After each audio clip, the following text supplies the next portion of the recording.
Olá, minha gente. Nós vamos começar hoje sobre a escola, certo? A nossa aulinha de história, certo? Onde nós vamos falar sobre a escola ser a nossa segunda casa. A tia já explicou lá na nossa sala de aula sobre a importância de termos o conhecimento, de podermos estudar, de cada um poder chegar até a escola. A gente sabe que em alguns tempos atrás as crianças não tinham tantos meios de irem à escola, não, às vezes os pais não deixavam. Então nós vamos ver alguns exemplos como a escola era antes, como ela é hoje e saber o quão ela é importante para nós, certo?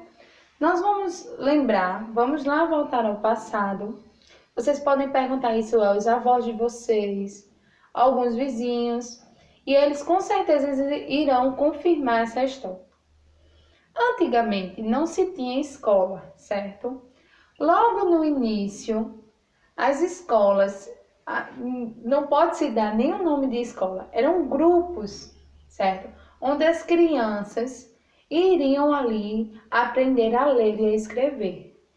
Elas iam totalmente para aprender o básico, só as letras e os números. Elas não tinham outras formas de conhecimento, como hoje vocês conhecem a história, conhecem ciências. Então, elas só iam para conhecer o básico, para aprender a escrever o nome. Muitos adultos ou idosos hoje em dia só sabem escrever o nome, porque não frequentaram a escola o tempo todo da sua infância e aí só aprenderam a escrever seu nome. Não foram alfabetizadas por completo, certo? E é importante a gente lembrar que nessas escolas, nesses grupos de antigamente, as crianças elas não estudavam juntos, meninos e meninas. Existia a sala das meninas e o dos meninos, certo? Eles não estudavam junto. E além disso, dessa forma tão diferente de aprender, as crianças elas não tinham muito direito na escola, nesse grupo escolar. O que se acontecia? As crianças não podiam tirar suas dúvidas, não podiam de jeito nenhum falar enquanto o professor estava falando. E se elas desobedecessem essas regras, elas eram castigadas com palmadas, com réguas batidas em suas mãos. E hoje em dia, essa prática não se deve acontecer de jeito nenhum. É muito importante vocês saberem que hoje em dia, toda criança tem direito de estar na escola. Se alguém souber de outra criança que não está frequentando a escola, é importante se fazer uma denúncia, porque essa criança, ela, além do direito de estudar, os pais delas têm o dever de levar elas até a escola.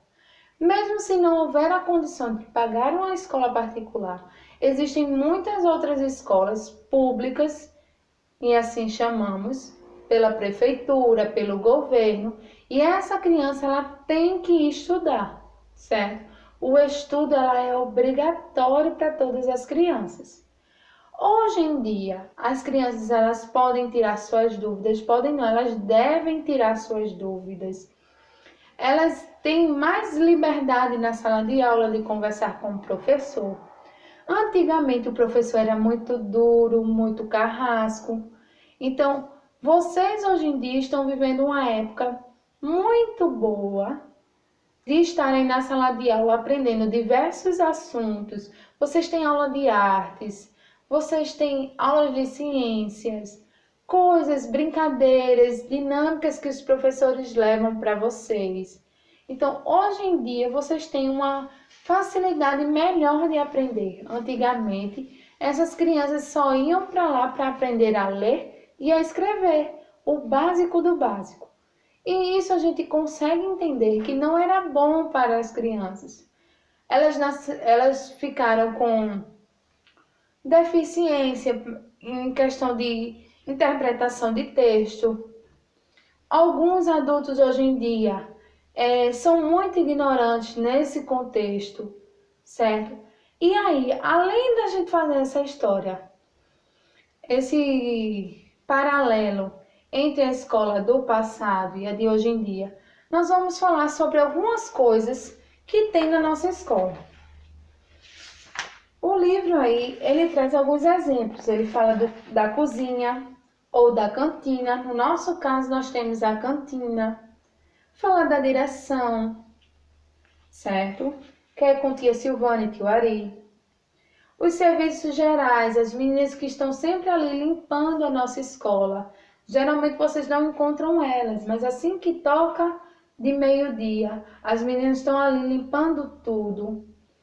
A portaria, que geralmente fica sempre tia Divane ali na frente do portão, ou tia Ludmila. E nós temos a secretaria com tia Márcia.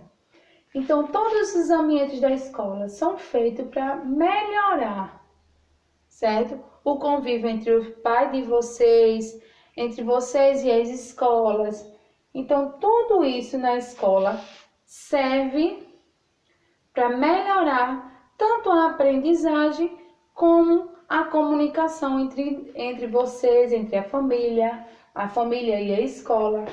Mas tem duas coisas muito importantes que dentro de uma escola não se pode faltar, que é o aluno. Uma escola ela não existe sem o aluno, e o professor. Eles são os personagens principais da escola, de qualquer outra escola. Não existe escola sem aluno. E a escola ela precisa do professor para repassar esse conhecimento. Então, são os personagens principais da nossa escola, é o aluno e o professor. O aluno vai ali até a escola receber conhecimento, aprender o que se deve, e o professor ele ali vai repassar o conhecimento e também aprender, certo? Vocês irão aí fazer as atividades da página 105 até a página 109. Espero que tenham compreendido.